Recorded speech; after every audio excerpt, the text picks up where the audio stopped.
नमस्कार, मैं दीपक सोनोने आप सभी का स्वागत करता हूं। आज हम एक खास मुलाकात लेने वाले हैं जो एक ऐसे शख्स के साथ है जिन्होंने ज़िंदगी में संघर्ष किया है और इस संघर्ष के फलस्वरूप आज वो जिस मुकाम पे पहुंचे हैं वो दूसरों के लिए एक उदाहरण बन गया है। आज हम हैं डॉक्टर हर्षदीप कामले जो औरंगाबाद म्युनिसिपल कॉरपोरेशन के कमिश्नर है, उनके साथ में। नमस्कार सर। जैसे मैंने आपको कहा था कि हमारे साथ में जो संघर्ष के प्रतीक है वो है डॉक्टर हर्षदीप कामले साहब।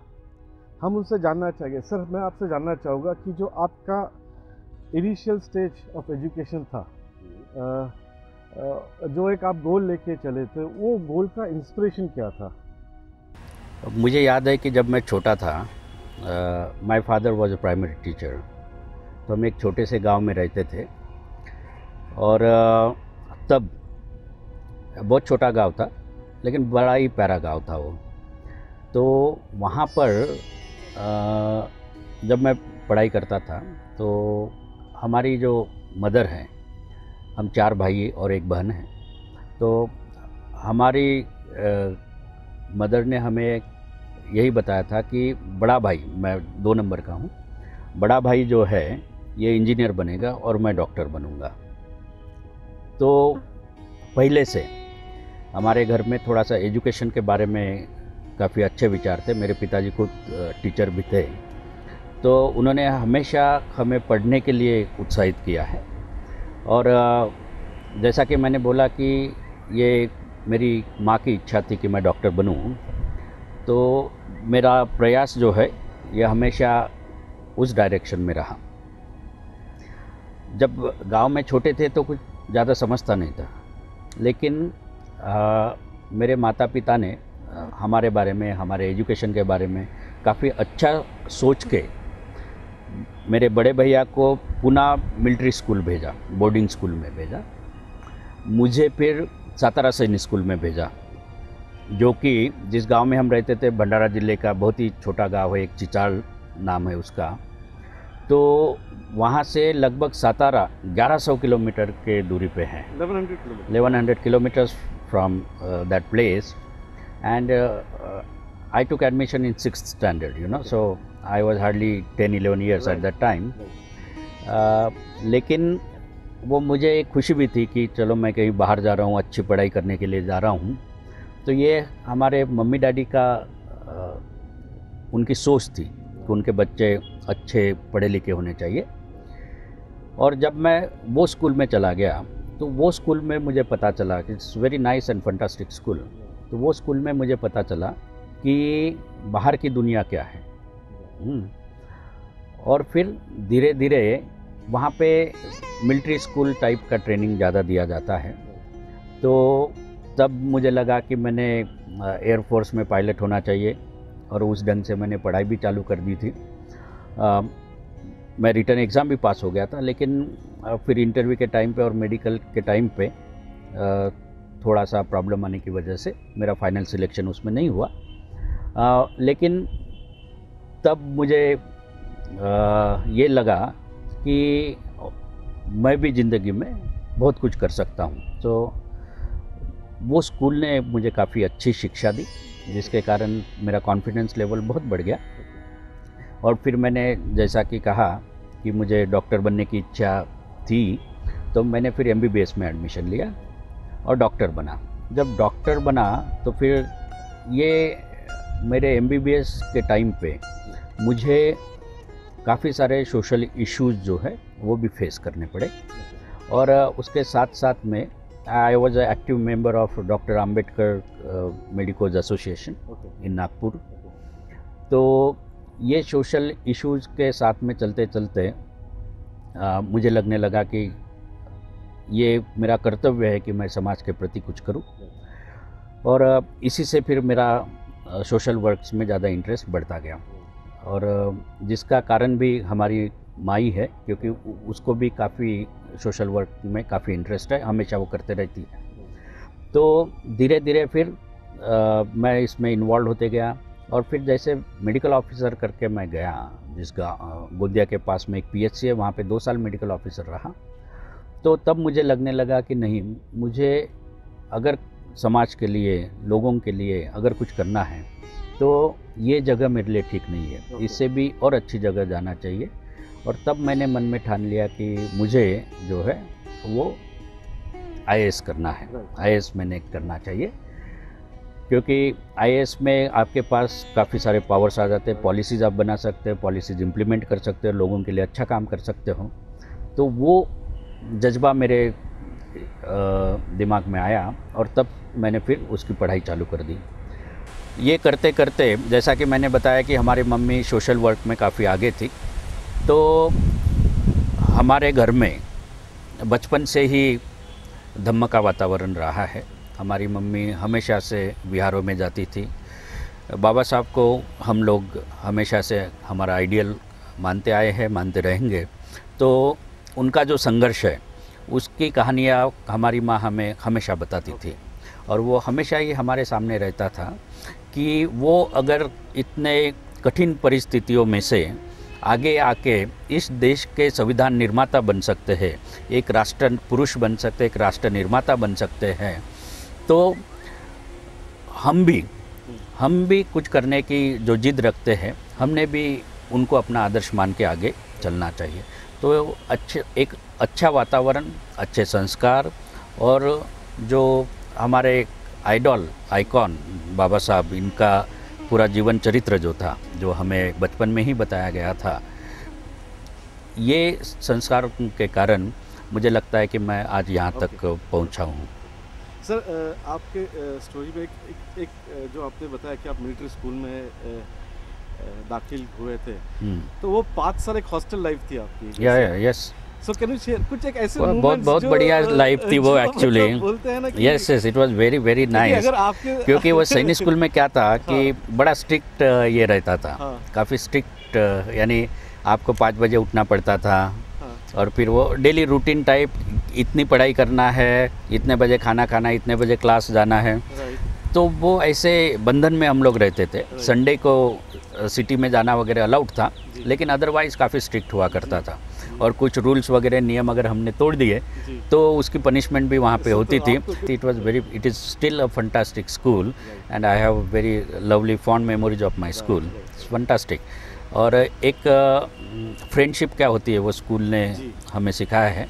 तो वहाँ से जो भी प्रोडक्ट निकले हैं, जो मेरे दोस्त निकले हैं, उसके बाद में जूनियर्स भी निकले हैं, तो हमेशा से हमारा गेट टुगेदर वगैरह हमेशा से होते रहता है। लेकिन वो स्कूल मुझे काफ़ी अच्छी लगती है, क्योंकि अभी भी मैं जब भी मौका मिलता है मैं कोशिश करता हूँ जाने की। वहाँ पे एनुअल गेट टुगेदर हमारा होते रहता है।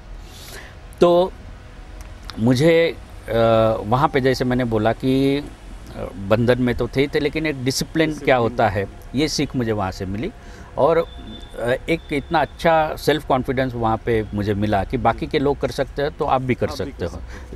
और फिर धीरे धीरे मैं ये बात को मानने लगा कि एक आदमी का पोटेंशियल क्या होता है, इसकी कोई सीमा नहीं होती। क्योंकि मैं इतिहास मुझे बड़ा अच्छा लगता है, वो राजा महाराजा, उनके बड़े बड़े महलों के वो तो बहुत पढ़ाई, वो काफ़ी किताबें मैंने पढ़ी है हिस्ट्री की। एक्चुअली पढ़ाई का मुझे बचपन से ही बहुत शौक़ रहा है, काफ़ी शौक़ रहा है। तो मुझे याद है कि वो प्राइमरी स्कूल में जहाँ पे मैं पढ़ता था, वहाँ पे एक छोटी सी लाइब्रेरी थी, लगभग 300 साढ़े 300 किताबें थी। तो 5वीं तक मैंने वो पूरी किताबें पढ़ डाली थी। Yes, all 300 books, because I used to like reading a lot. Okay, अभी भी पढ़ाई करना अच्छा लगता, पढ़ते रहना अच्छा लगता है, लेकिन थोड़ा सा टाइम की वजह से उतना पढ़ नहीं पाता। बट आई स्टिल लाइक, कोई अच्छी किताब दिखी तो मैं ख़रीद लेता हूँ। और जब भी मैं ट्रैवल करता हूँ तो हमेशा मेरे साथ में एक किताब कुछ ना कुछ रहती है। जैसे टाइम मिलता है मैं पढ़ते रहता हूँ। तो ये इतिहास की किताबें मुझे बहुत अच्छी लगती थी। और तो मैंने वो इतिहास से मुझे हमेशा से एक बात सीखने को मिली है कि कोई भी रिवॉल्यूशन या कोई भी चेंज जो है, ये चेंज अगर हम देखते हैं, जैसे हम बाबा साहब का उदाहरण लेते हैं, महात्मा फुले का लेते हैं, शिवाजी महाराज का लेते हैं, नेपोलियन का लेते हैं, तो इतिहास को बदलने वाला जो रहता है वो एक आदमी रहता है। Yes, a leader. ओके, और फिर उससे इन्फ्लुएंस होकर बाकी लोग उसको फॉलो करते हैं और फिर वो रिवॉल्यूशन हो जाता है। तो इसका मतलब एक आदमी का पोटेंशियल है कि वो रिवॉल्यूशन ला सकता है, हाँ ला सकता है। तो ये जो है कि एक आदमी का पोटेंशियल क्या हो सकता है, इसकी कोई सीमा नहीं होती। ये मैंने वो इतिहास से सीखा है और हमेशा से मुझे ये लगता आया है कि मेरा पोटेंशियल क्या है, ये अब तक मैंने टेस्ट नहीं किया है। तो मैं ऐसी जगह पे हमेशा से जो चैलेंजिंग रहती है वहाँ पे जाने में मुझे मज़ा आता है, और क्योंकि वो मेरा पोटेंशियल टेस्ट करती है। या it excites me because I love challenges and I love the way to plan and to overcome it. So वो अभी मेरे लाइफ का ये बन गया है। और ये हमारी जो सर्विस है इसकी, ये आपको काफ़ी सारे चैलेंजेस सामने ला के देती है, because you have to deal with so many things. Like in Aurangabad the most daunting challenge was removal of the religious structure. Okay, so it was very sensitive issue, but still we were able to manage without without any issue of law and order. So yes, so you have to plan in such a manner, and then more difficult the problem, you have to be more cool and ठंडे दिमाग से सोचना पड़ता है। तो ऐसे challenges आपको ये सर्विस में काफ़ी सारे मिलते हैं। दूसरा सबसे अच्छी बात ये सर्विस की जो है वो है कि आपको कुछ अच्छा करने का मौका मिलता है। मेरा ये मानना है ज़िंदगी में कि अच्छा करने का मौका हर किसी को नहीं मिलता। बहुत कम लोगों को दूसरों के लिए अच्छा करने का मौका मिलता है। तो जिनको भी अच्छा करने का मौका मिलता है उन्होंने they should grab that opportunity और अच्छा करने की कोशिश करनी चाहिए। धम्म में जो लिखा है कि कुशल कर्म जो है, जितने ज़्यादा हम कर सके उतना हमारे लिए अच्छा होता है, वो करने की हमने हमेशा से कोशिश करनी चाहिए। तो ये फिर मुझे प्रोत्साहित किया कि मैं अच्छा काम करूं ताकि उसका फ़ायदा मुझे ही होता है। तो ऐसी चीज़ों से फिर धीरे धीरे जो है मैं आगे बढ़ता गया हूँ। सर, आपने जैसे कहा कि आपने काफ़ी बुक्स पढ़े हैं और वो एक आपकी हॉबी है, तो इसके अलावा और कोई हॉबी आपकी जिसमें आप मग्न हो जाते हो या आजू बाजू में क्या हो रहा है समझ में नहीं आता है? तो I love nature, I love staying with nature हाँ, जैसे अभी ये बंगला भी काफ़ी खूबसूरत है, यहाँ पे अच्छा वातावरण काफ़ी नेचुरल है। ऐसी जगह पे जाना मुझे अच्छा लगता है। हिल स्टेशन पे जाना मुझे अच्छा लगता है, जहाँ पे शांति हो थोड़ा सा, वहाँ पे जाना अच्छा लगता है। So I have done Vipassana meditation also. तो ऐसी शांत जगह पे जाके थोड़ा सा मेडिटेशन करे, ये बात मुझे अच्छी लगती है। That's one thing. दूसरा, स्पोर्ट्स में भी मुझे काफ़ी इंटरेस्ट है। अभी टाइम नहीं मिलने के कारण मैं खेल नहीं पाता हूँ, but in my school I used to play nearly all the games. अभी चेस भी मुझे खेलना अच्छा लगता है। I love it because then वो again it challenges your mind yes. So that is how I like it, and then I have downloaded it on my mobile. So whenever I find time, or like whenever I'm in plane, I'm unable to make a calls and I am not connected to anywhere. तो मैं वहाँ पे भी फिर वो chess खोल के अपना खेल लेता हूँ। So that relaxes me a lot. And reading of course is my first hobby. तो ऐसा इतने इससे, और जब मैं ग्रेजुएशन कर रहा था तो मेरा पूरे ग्रेजुएशन का खर्चा उन्होंने उठाया, पैसे मुझे वो हमेशा भेजते रहे।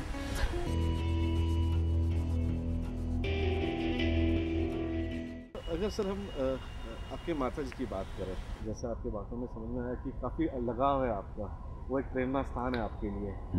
कुछ ऐसे इंसिडेंट्स जिससे आपको लगता हो कि हाँ, ये बहुत सारे डिफरेंस मेरे लाइफ में क्रिएट किया गया है?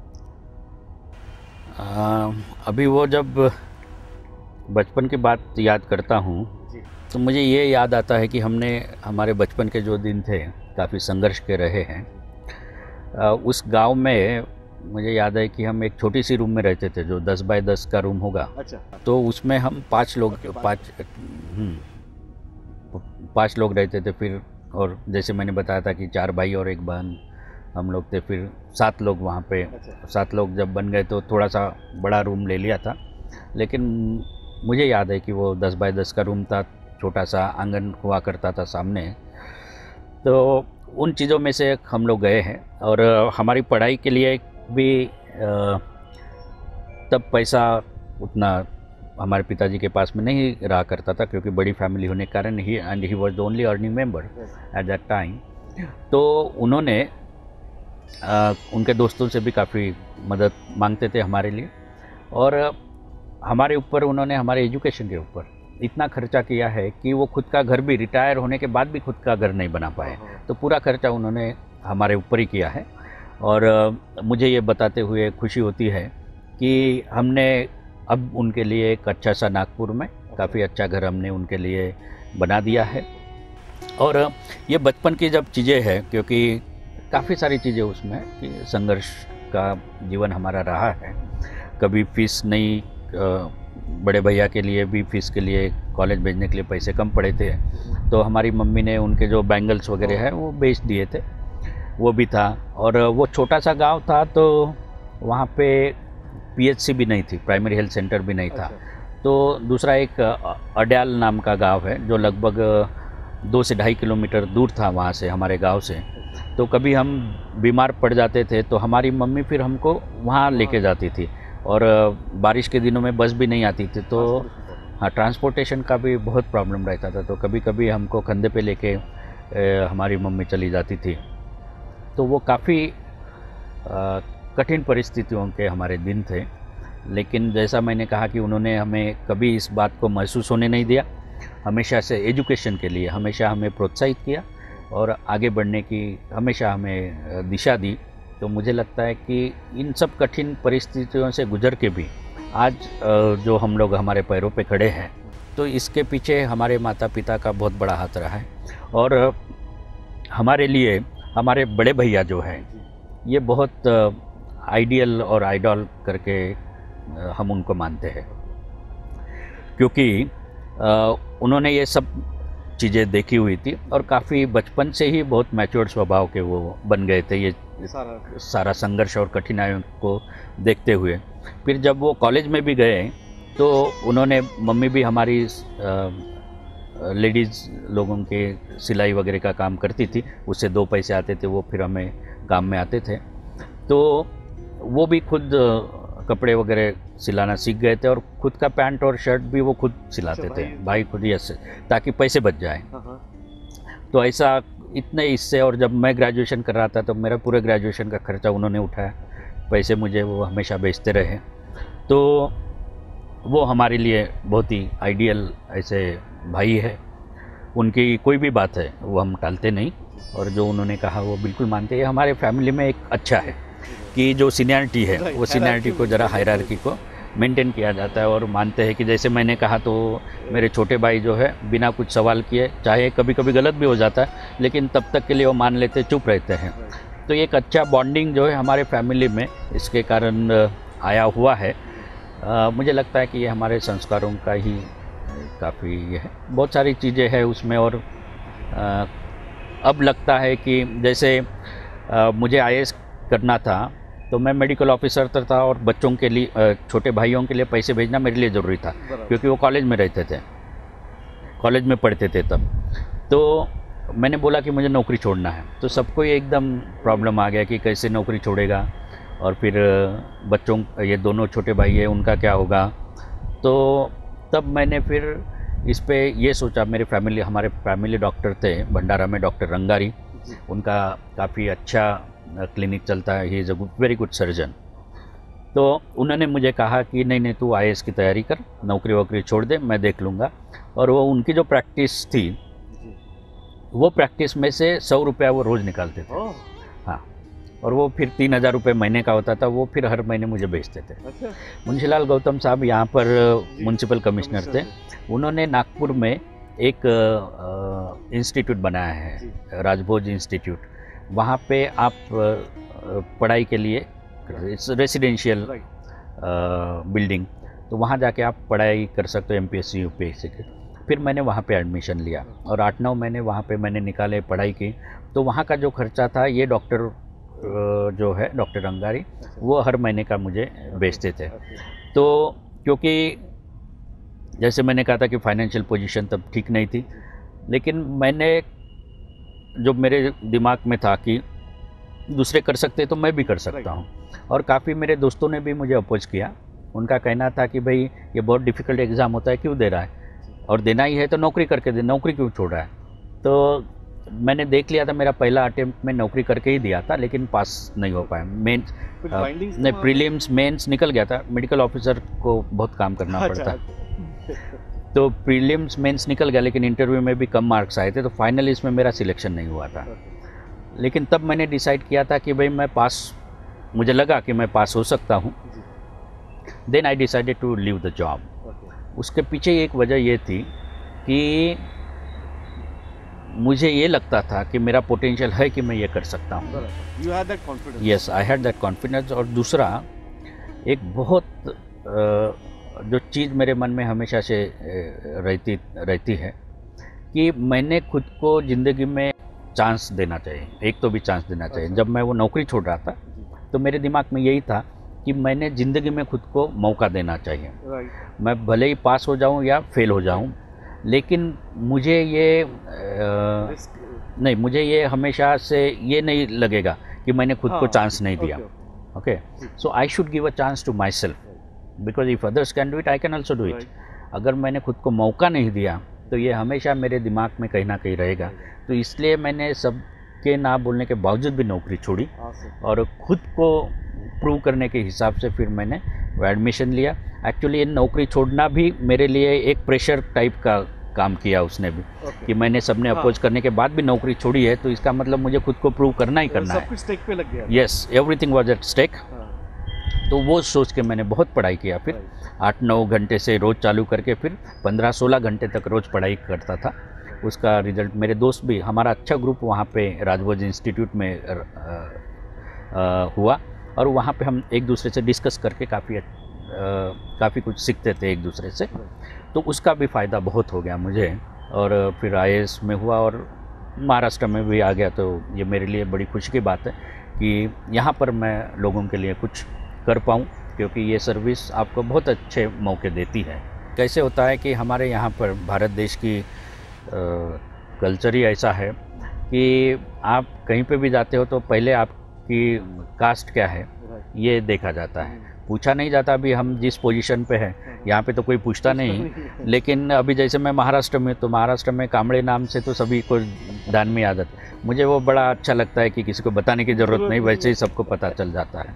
लेकिन हमारे दिमाग में जब हम इस सर्विस में आते तो ऐसे कुछ रहता नहीं है, क्योंकि हमारी ड्यूटी जो है ये सबके लिए काम करने की होती है। तो हमेशा से हम सबके लिए ही सोचते हैं, लेकिन जिन लोगों को दिमाग में ही कुछ बायस रहता है, प्रिजुडाइज्ड माइंड उनका रहता है, वो हमेशा से नेगेटिव ही सोचते हैं और कहीं ना कहीं हर चीज़ में इसको, जो भी तुम काम करोगे उसमें वो कास्ट का रंग देने की कोशिश करते हैं।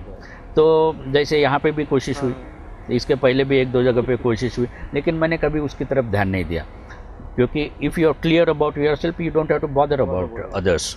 Okay, that is the philosophy which I believe. और मैंने हमेशा से काम करते वक्त जो हमारे धम्म में लिखा है कि कुशल कर्म हमने करने चाहिए और पंचशील का पालन करना चाहिए। तो एडमिनिस्ट्रेशन में भी मैं देखता हूँ कि पंचशील के जो सूत्र हैं उनका मैं पालन करते रहता हूँ। झूठ नहीं बोलना एक उसमें से एक मेन है। तो इनफैक्ट करप्शन नहीं करना ये भी उसमें है।